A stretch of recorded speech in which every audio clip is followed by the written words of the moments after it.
Que a paz do Senhor Jesus esteja com toda a Igreja de Deus. Nós estamos nessa noite aqui para transmitir uma palavra do coração de Deus para os nossos corações. Queremos saudar todos os irmãos com a paz do Senhor, que nesta noite possa ser uma noite de bênção para todos nós. Vamos orar a Deus para que o Senhor tome a direção deste trabalho e que possa nos dar uma palavra abençoada para os nossos corações. Incline a sua cabeça, se você puder, e ore comigo para que o Senhor possa nos dar graça, para que nós possamos aqui, na presença do Senhor, estarmos louvando e engrandecendo o seu nome. Senhor, meu Deus e Pai, Criador dos céus e da terra, nós te louvamos, Senhor, por esta bênção de nesta noite podermos estar aqui na Tua presença, Senhor, a falar com a Tua igreja. Senhor, o Senhor conhece as necessidades, as dificuldades de cada um dos Teus filhos. Venha de encontro, Senhor, à necessidade de cada um. Venha nos dar graça, nos abençoar. Senhor, nos dê uma palavra do Teu coração para o nosso coração. Nos ajuda, Senhor. É o que nós te pedimos e somos agradecidos desde já, em nome de Jesus. Com muita satisfação, irmãos, nós não vamos louvar a Deus aqui com nenhum hino, nós não somos essa bênção de cantor, né? Mas nós queremos ir direto para a palavra. Seremos breve. Aquilo que o Senhor nos colocar no coração, nós vamos transmitir para a igreja. E o Senhor tem me dado uma palavra nesses últimos dias que tem inflamado o meu coração. Essa palavra está registrada no livro de Mateus, no Evangelho de São Mateus, no capítulo de número 16 e no versículo de número 18, que diz assim a palavra de Deus. São Mateus, no capítulo de número 16 e no versículo de número 18. É uma advertência e chama a nossa atenção para quando Cristo estava falando com Pedro sobre a igreja. Diz assim o versículo: pois também eu te digo que tu és Pedro, e sobre esta pedra edificarei a minha igreja, e as portas do inferno não prevalecerão contra ela. Nós vemos aqui, irmãos, dois assuntos importantíssimos. Primeiro, a igreja, ela é um organismo vivo. A igreja, ela está instituída por Deus nas nossas vidas para que nós possamos ser o louvor da sua glória. Esta foi a principal motivo de Deus ter nascido, ter deixado gerar no seu coração a instituição da igreja. Foi para o louvor da sua glória. E o que me chamou mais a atenção neste versículo, nós vamos falar um pouco da igreja, mas eu quero chamar a atenção para a parte B do versículo que diz: e as portas do inferno não prevalecerão contra ela. Não prevalecerão contra a igreja do Senhor. As portas do inferno não podem prevalecer, irmãos, na igreja vencedora. Porque a igreja de Deus, ela é vencedora. Quando nós nos apropriamos da igreja e quando nós olhamos para a igreja, nós vemos que dentro da igreja, organismo, existem dois tipos de pessoas. A igreja vencedora. Esta igreja vencedora é a igreja do arrebatamento.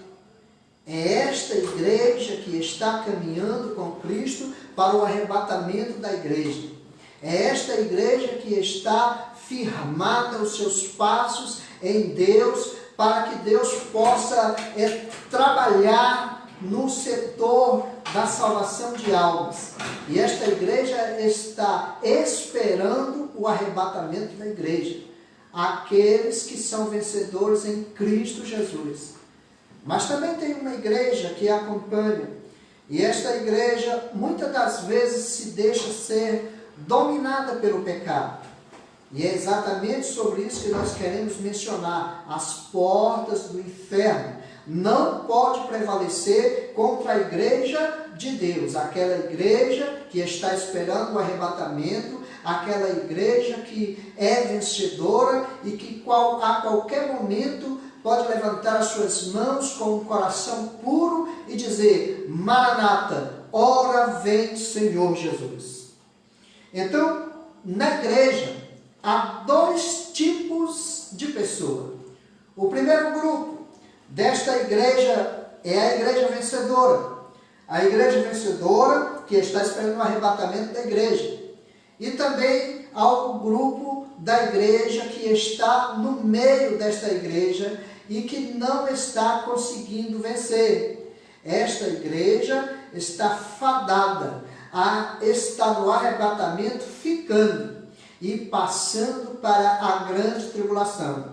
Isto é o que Deus tem me incomodado nesses últimos dias, porque nós temos que esperar Cristo de uma forma, estando na plataforma do Evangelho, esperando a igreja, o arrebatamento da igreja. Pois muitos de nós ficamos às vezes desapercebidos com tudo isso, com as coisas que o mundo oferece, com as coisas que estão às vezes nos encantando. O hino de número 36 da nossa harpa, se não me falha a memória, fala assim: passarinhos e belas flores querem me encantar. Né? Então as coisas muitas das vezes nos encantam, as belezas do mundo nos encantam. E este grupo que está andando na igreja meio desapercebido, ele está praticamente destituído do arrebatamento. E será terrível para aqueles que ficar para a grande tribulação. Nós não iremos entrar nesse detalhe de grande tribulação, porque o nosso assunto aqui é: as portas do inferno não prevalecerá contra a minha igreja. O que são as portas do inferno? Quando eu fiz uma anotação aqui, a palavra inferno aqui, ela é o transliterado para o nosso português, significa sepultura. Mas a mesma coisa no hebraico é Sheol. Sheol também é sepultura. E no grego é Hades. Então as portas do inferno, as portas do Hades não prevalecerá contra a minha igreja. Nós vimos isso, irmãos, lá em Lucas no capítulo 16, versículo 19, do versículo 19 até o versículo 30, que fala sobre a parábola do rico e do Lázaro. Essa parábola nos chama a atenção porque tinha o homem rico que vivia a folgar nas suas delícias, naquilo que Deus tinha colocado como riquezas na sua vida, e de nada lhe faltava. Mas tinha também um certo mendigo chamado Lázaro, que vivia na sua porta e vivia esperando alguma coisa da vida daquele rico para que ele lhe ajudasse. Mas o fato não é aqui a riqueza ou a pobreza. O fato é que Deus às vezes coloca na nossa vida pessoas como o Lázaro, que é uma oportunidade para que nós possamos nos encontrar com Deus. E muitas das vezes nós deixamos passar as oportunidades. Quem sabe você tenha um Lázaro na sua vida. Quem sabe você não se importa com as palavras daquele irmão que muitas das vezes até te incomoda, porque a palavra dele anda no caminho do Senhor, quando vê às vezes a pessoa fazer alguma coisa que o distancia da presença de Deus, esta pessoa às vezes fala para ele e ele incomoda. Então veja bem, Lázaro estava ali e era uma oportunidade para que aquele homem rico conhecesse a palavra de Deus. Porém, diz a parábola que morreu o Lázaro e foi levado pelos anjos ao seio de Abraão.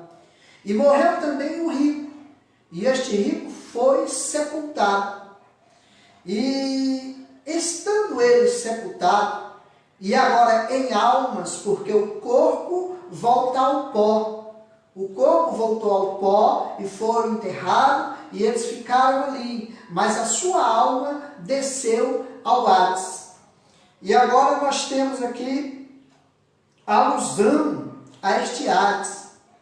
Quando Jesus estava vendo ali o seio de Abraão, o Hades é como se fosse uma prisão. É um local físico, porque significa sepultura, mas é também um local espiritual. No Hades nós vemos aqui pela parábola que existe 3 divisões. Existe o seio de Abraão, existia o seio de Abraão, existia o lugar de tormento, onde ficavam os ímpios, o seio de Abraão, onde ficavam aquelas pessoas tementes a Deus. E isso não quer dizer que era só o povo de Abraão, descendente de Abraão, todos, mesmo que não eram da descendência de Abraão, que eram tementes a Deus, estas pessoas iam para o seio de Abraão. E também entre o seio de Abraão e o lugar de tormento tinha um grande abismo. E neste abismo estavam ali presos anjos caídos, e eles estavam ali esperando também o julgamento. E Lázaro, o rico, olhando lá do lugar de tormento, ele viu Lázaro no seio de Abraão. E ele disse: pai Abraão, manda que Lázaro molhe a ponta do seu dedo e venha tocar na minha língua, para que eu possa matar um pouco da minha sede. Preste atenção que o homem, apesar de estar em alma, lá no Hades, lá no inferno, ele tem todas as sensações físicas do corpo. Apesar de estar em alma, ele estava sentindo calor, estava sentindo sede e estava sentindo falta e preocupado com os seus irmãos. Mas Abraão falou assim: olha, ele não pode, porque entre nós há um grande abismo. E este abismo, ele nos separa. Então veja bem, meu irmão, nós temos aqui uma alusão ao Hades em Números 3, e 35 e versículo 6. Números, capítulo 35 e versículo 6. Que fala sobre as cidades refúgio. Eu quero deixar aqui bem esclarecido para que nós possamos entender o que é as portas do inferno. Eu estou fazendo toda essa leitura aqui para que nós possamos entender o que são realmente as portas do inferno. Número 36 e 5, 35 e 6, na verdade, diz assim: e de fora da cidade, da banda do Oriente,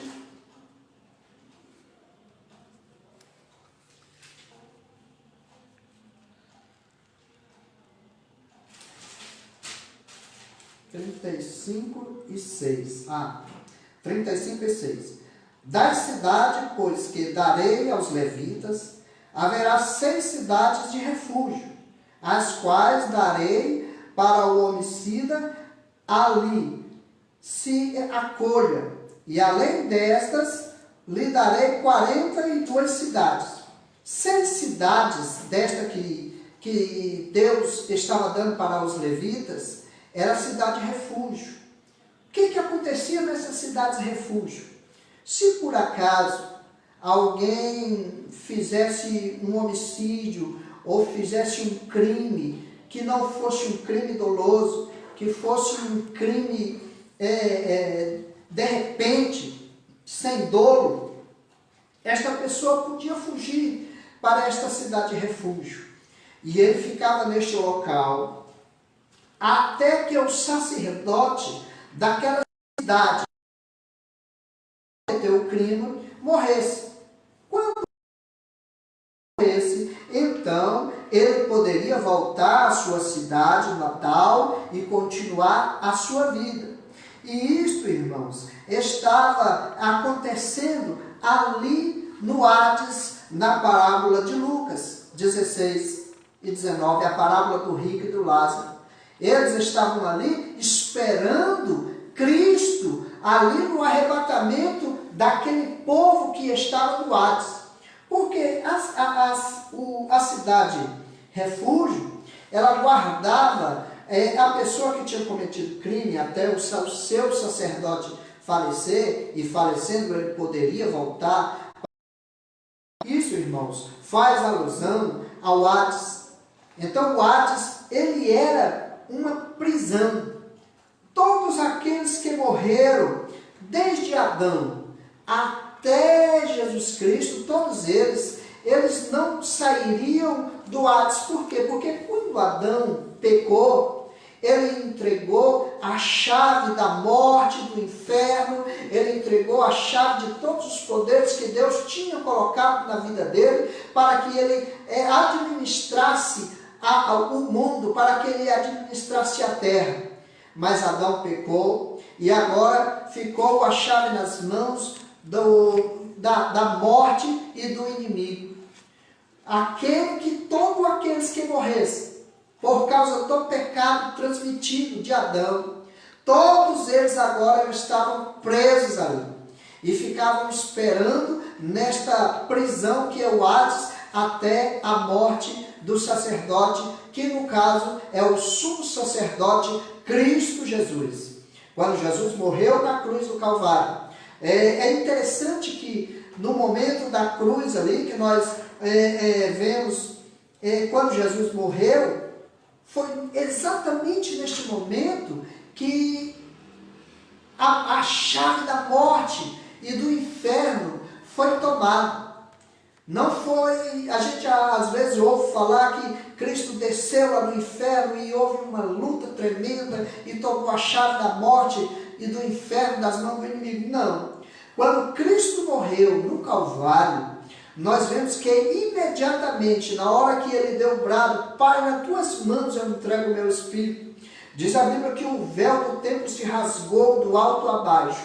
E agora as sepulturas se abriram, e muitos dos santos que estavam mortos ressuscitaram. Por quê? Porque a cidade refúgio agora, o Hades, não podia mais segurar os seus mortos, porque Cristo Jesus venceu a morte.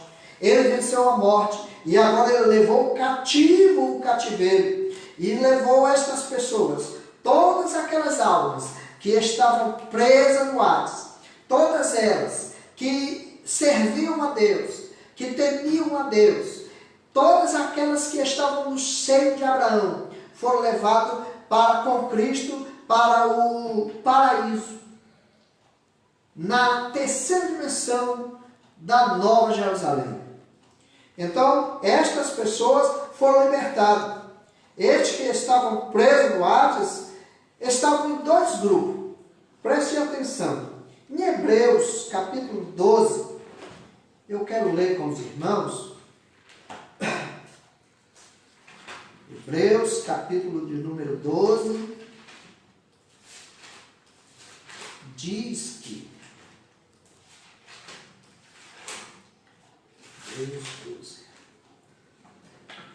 Hebreus 12 e versículo 23. Hebreus 12, 23. Diz assim: a Universal Assembleia e a Igreja dos Primogênitos, que estão escritas nos céus, e a Deus, o juiz de todos, e aos espíritos dos justos aperfeiçoados. Então veja bem, existiam dois grupos ali. no dia em que Cristo foi tirar o cativo ao cativeiro e foi levar a Nova Jerusalém. Existia o grupo da igreja dos primogênitos. Este grupo, irmão, eles vai desde Adão até Moisés, porque eles representam os primogênitos. E o segundo grupo vai desde Josué até Cristo. Veja que os que foram ressuscitados naquele dia, de quando Cristo morreu, foi a igreja dos primogênitos. Alguns representantes da igreja dos primogênitos foram ressuscitados. E diz a Bíblia que muitos viram eles em Jerusalém. Então, todos eles estavam, esta Assembleia dos Santos, foram todos levados para a Nova Jerusalém. Todos eles estavam detidos pelas portas do inferno. Nada podia fazer, mas Jesus Cristo, na plenitude dos tempos, chegou e agora libertou eles. E ali, então, começa a igreja, através do ministério de Cristo. Na plenitude dos tempos, em Gálatas 4:4, fala mais, chegando à plenitude dos tempos, que é Cristo. E quando Cristo veio, através dos milagres do seu nascimento, através do ministério e através da sua morte, houve a instituição da igreja. E esta é aqui que Jesus está falando para Pedro, que as portas do inferno não prevalecerão contra a minha igreja. A igreja vencedora, a igreja que está esperando o arrebatamento. Esta igreja que está vencendo e que nós iremos, porque fazemos parte desta igreja. Porque é difícil, irmãos, nós estamos enfrentando todas essas coisas e às vezes por um prato de lentilha, como fez Esaú, trocar a sua primogenitura, né? Devemos priorizar e servir a Deus de um coração voluntário, de um coração voltado para a sua vinda, para a sua preciosa esperança, para que nós possamos ser confortados, para que nós possamos estar na plataforma do arrebatamento. Não podemos de maneira nenhuma perder o arrebatamento, porque a sequência do arrebatamento daqueles que ficaram vai ser muito tenebroso.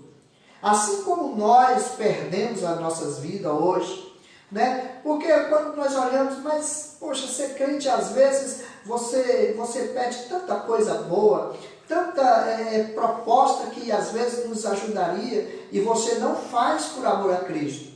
Isso, irmão, é perder a sua vida. A Bíblia diz que aquele que quiser ganhar a sua vida, perdê-la-á. Então nós temos que perder as ligações com o mundo. Nós temos que deixar o mundo de fora.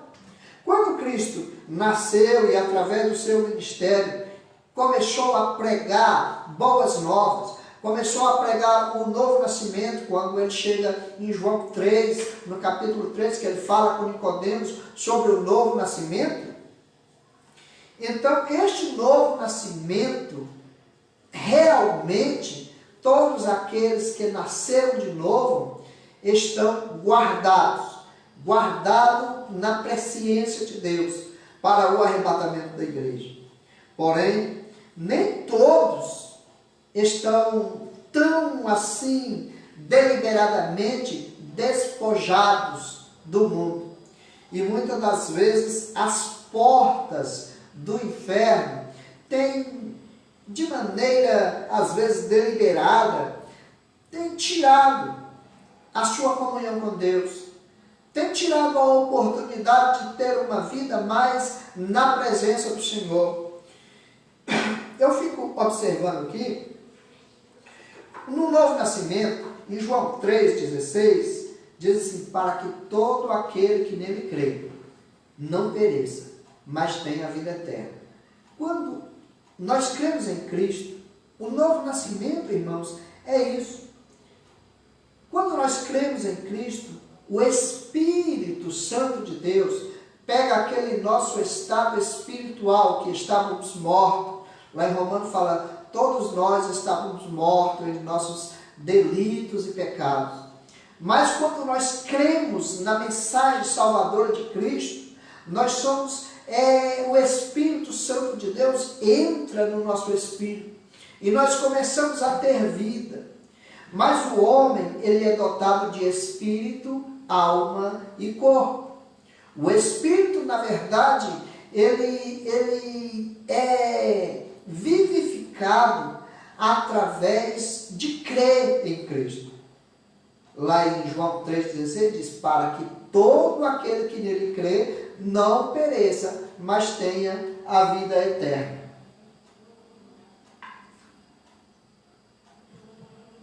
Mas a alma do homem, a nossa alma, ela é praticamente indomável. Veja que na alma estão os nossos sentimentos. O sentimento, às vezes, ele te leva, ele te engana, o nosso coração é enganoso. E muitas das vezes nós somos traídos pelos nossos sentimentos e nós somos levados de encontro às portas do inferno.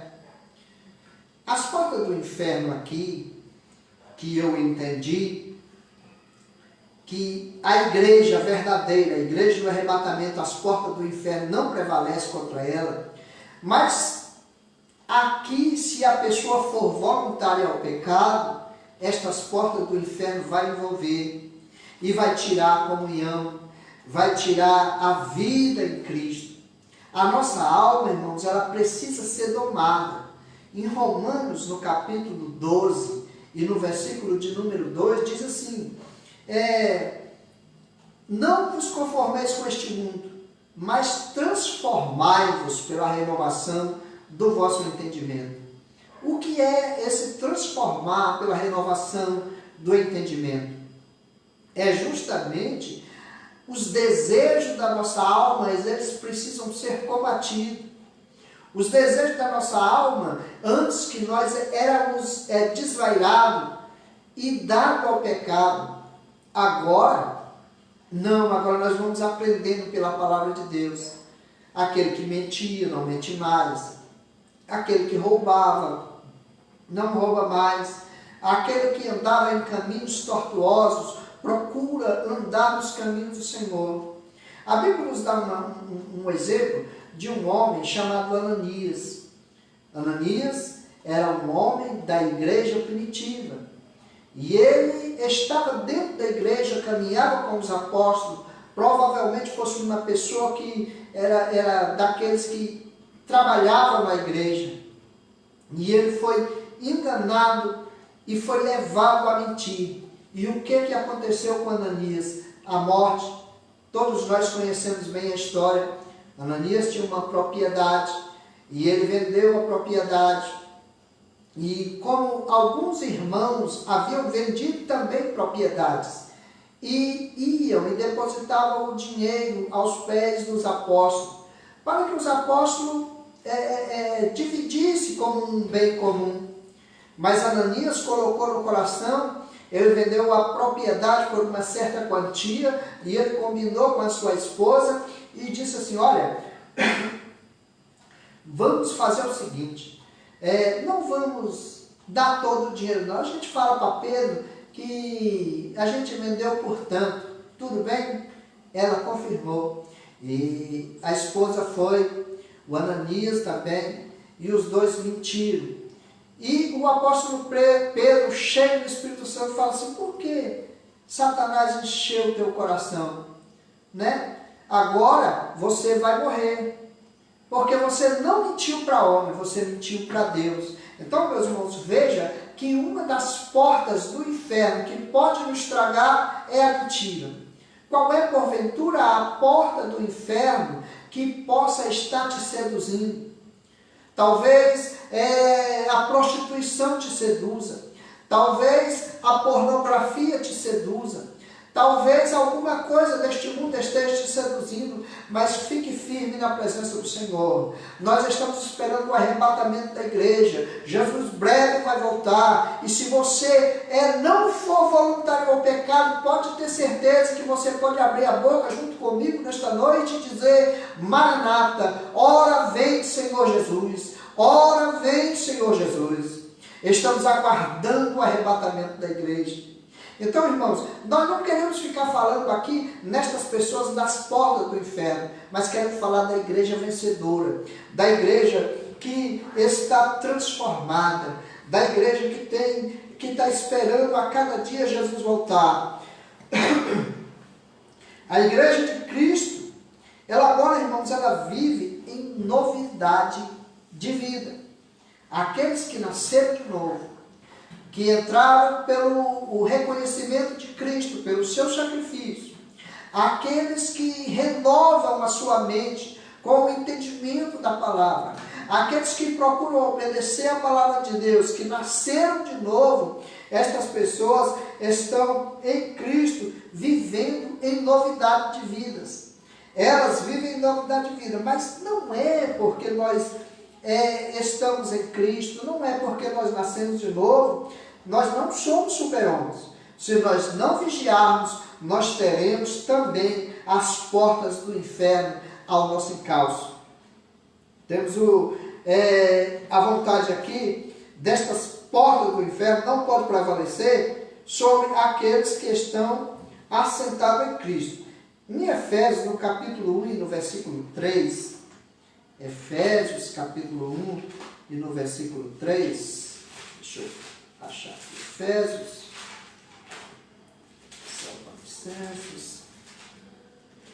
glória a Deus.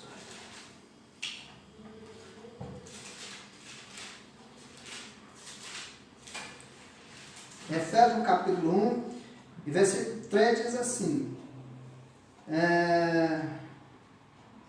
Bendito o Deus de paz, bendito Deus e Pai de nosso Senhor Jesus Cristo, o qual nos abençoou com todas as bênçãos espirituais nos lugares celestiais em Cristo.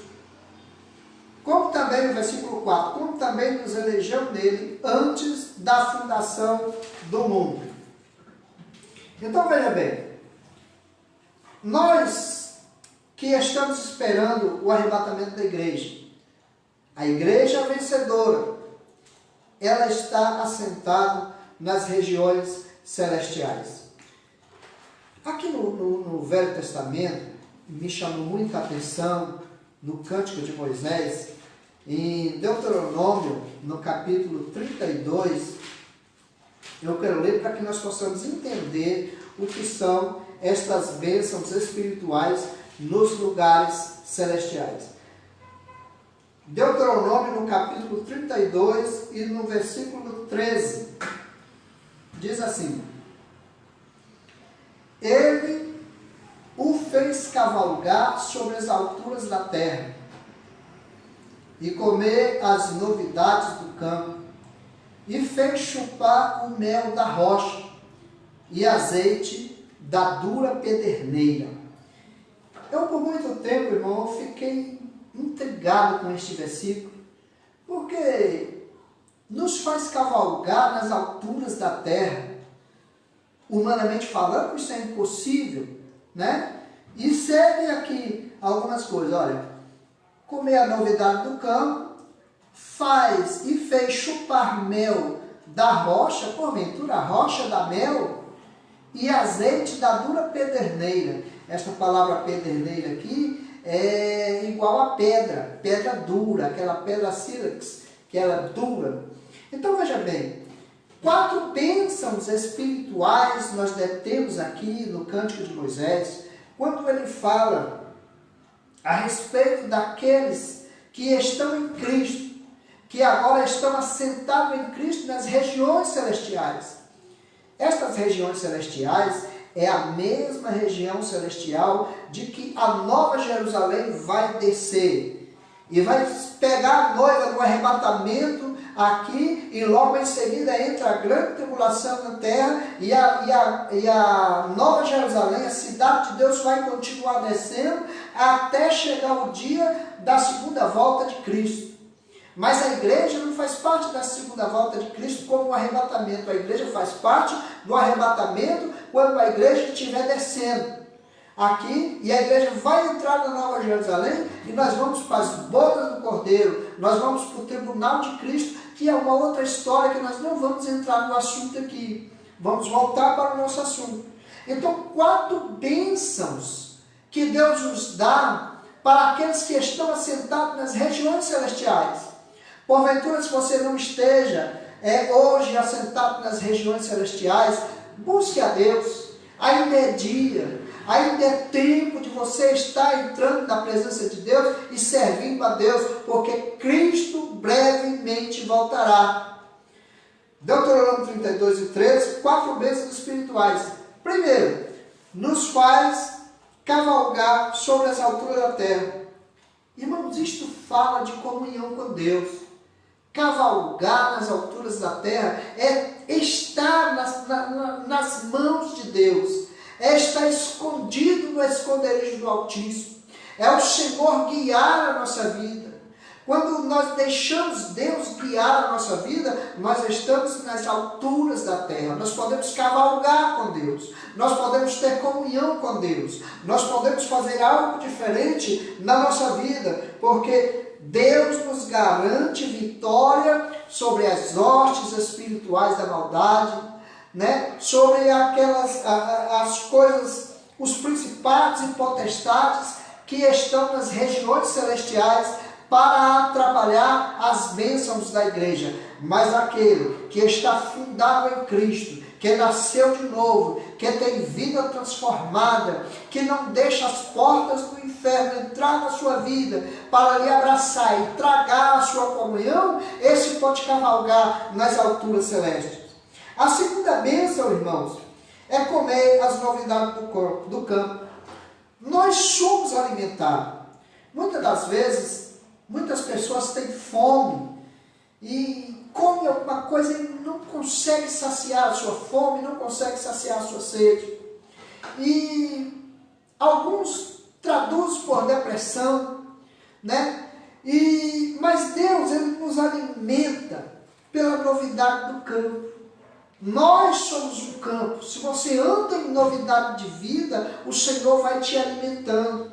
Os frutos que você tem, que você dá na sua vida, você alimenta não só você, como a outro. Pedro chegou para Jesus certa vez e disse: Senhor, eis que nós deixamos tudo e te seguimos. O que ganharemos? E Jesus falou assim: olha, Pedro, nesta terra, 100 vezes mais. E por fim, a vida é eterna.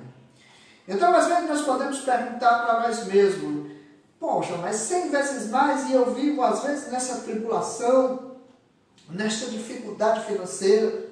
Meu irmão, 100 vezes mais. Não somente a vida abundante financeira que Deus pode nos dar a cada um, segundo a nossa capacidade de administração e daquilo que Deus coloca nas nossas mãos, mas também 100 vezes mais de bênçãos espirituais.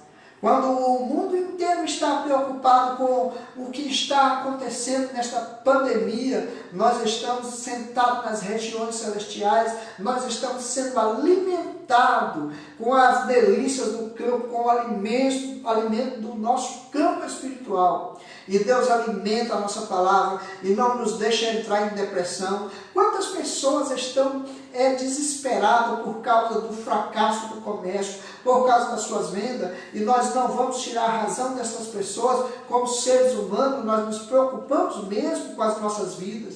Nós temos que trabalhar, nós temos que vencer, nós temos contas a pagar, mas aqueles que esperam no Senhor, eles sabem que o nosso Deus suprirá todas as nossas necessidades. São inúmeros testemunhos que nós temos de pessoas que contam que do nada Deus supriu. Provavelmente você tenha um testemunho desta magnitude para contar, né? Deus supriu a necessidade da nossa vida. quando nós estamos assentados nas regiões celestiais. Chupa mel da rocha. Nós estamos aqui em Deuteronômio, no capítulo 32 e o versículo 13. A terceira bênção. Chupa mel da rocha. Esta rocha é Cristo. Ela fala, esse mel aqui que sai da rocha. Ora, nós sabemos que mel é produzido por abelha. É produzido por abelhas. Mas rocha da mel, mas Cristo é aquela rocha que quando Israel estava andando no deserto, ela provia de água. E agora, para aqueles que estão assentados nas regiões celestiais, ela provém mel, a doçura da palavra, né? A palavra de Deus, ela nos alimenta. O mundo pode estar desesperado, mas a igreja vencedora, ela está alimentada na palavra de Deus. E a quarta bênção, registrada em Deuteronômio capítulo 32, versículo 13, é azeite da dura pederneira, azeite de pedra. Nós sabemos como que é feito o azeite, que é feito da oliveira, né? Da azeitona da oliveira. Mas isto aqui fala da unção. Em meio a tempos tão tenebrosos, nós temos a unção de Deus. Coisa maravilhosa. Lá em Isaías, no capítulo 58, que mostra como é que nós devemos servir a Deus, como é que nós devemos orar e como que nós devemos jejuar. Muitas das vezes nós ficamos preocupados e às vezes até fazemos errado quando nós vamos orar e em peleja contra alguém, para que Deus possa fazer alguma coisa contra alguém. Isso não é coisa de salvo. Mas a Bíblia fala que nós devemos orar e jejuar e buscar a Deus para que Deus possa quebrar as potestades, as ligaduras que estão por trás daquelas pessoas que estão às vezes te ofendendo. Então, irmãos, isso aqui é azeite da rocha. É Cristo que nos dá graça, é Cristo que nos dá unção, que nos enche a nossa vida de azeite para que nós possamos transbordar e que muitas pessoas possam, juntamente conosco, estar recebendo esta palavra para a glória de Deus. Queremos agradecer aqui e que o Senhor Jesus possa nos dar uma outra oportunidade para que possamos estar aprendendo da palavra de Deus. Tem chegado aqui em nossas mãos pedido de oração. A irmã Cíntia pede oração por seu filho Guilherme, que está com dor de garganta e não está conseguindo comer. O irmão Celso pede oração por ele e sua família. Irmão Mateus pede oração por ele e família. Irmã Zélia pede oração por todos e por sua família. Graças a Deus. Temos chegado aqui esses pedidos de oração e como igreja vencedora que somos e que temos convicções que você é e está esperando o arrebatamento da igreja, porque Jesus breve virá e todos os acontecimentos levam a isso. Mais do que nunca o mundo está sendo sacudido e a igreja está sendo sacudida para que nós possamos chegar perto de Deus. E nós vamos orar agora apresentando esses pedidos de oração, honrando a fé destas pessoas que estão pedindo oração. Amém? Vamos orar por elas. Onde você estiver, ore também aí, que a oração de um justo pode muito ter seus efeitos. Meu Deus e Pai, Senhor, eu te adoro, Pai, porque o Senhor nos deu esta oportunidade de estarmos transmitindo esta palavra para os teus filhos.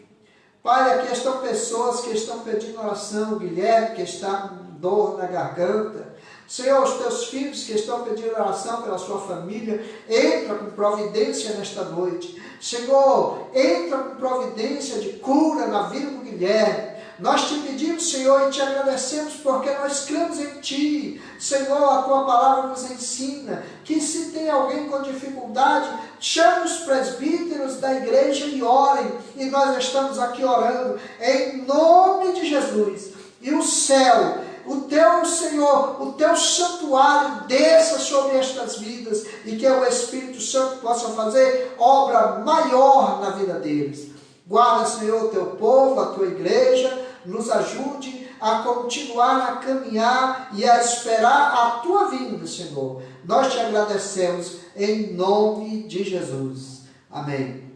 Que Deus vos abençoe a todos e nos dê uma boa noite e que o Senhor possa nos ajudar.